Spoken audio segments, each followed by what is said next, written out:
E aí pessoal, tudo bem? Olha só, hoje tá nevando bastante, lá fora muita neve, vai nevar a noite inteira e vai fazer bastante frio. E enquanto isso eu tô aqui dentro de casa, tá quentinho, vou mostrar pra vocês o fogo aqui.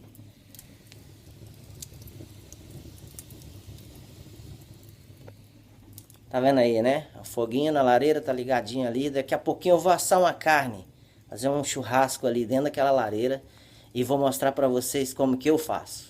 Um abraço, te vejo já já.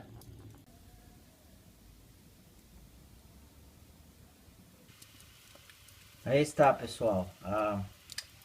Cheguei as madeirinhas para lá, para mim pegar aquela brasa bem ali no fundo. E agora o segredo é o seguinte: essa panela é uma panela de ferro. Eu vou colocar ela lá dentro. Daqui a pouco ela vai estar bem quente. Aí vocês já viram, né? Vamos botar um bife ali. Daqui a pouquinho a gente volta para colocar a carne ali.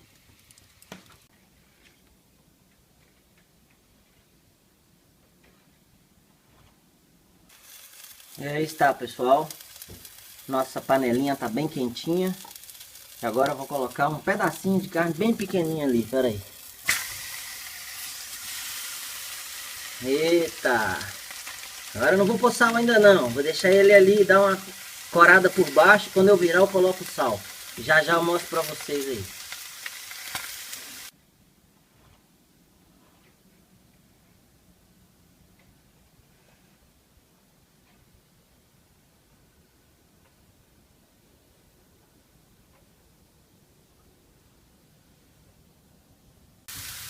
Ok, pessoal, agora vou dar uma viradinha aqui na carne pra nós.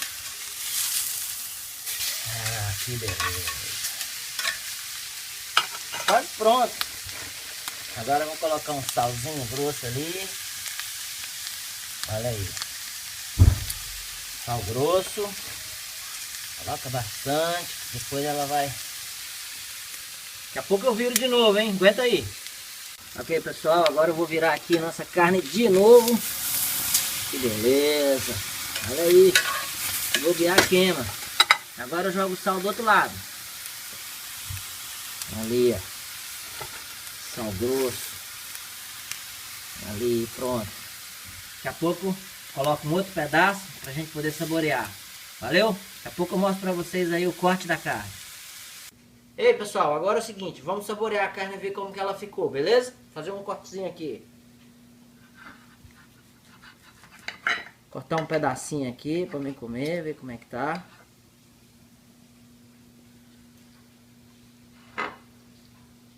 Delícia! Valeu! Até a próxima!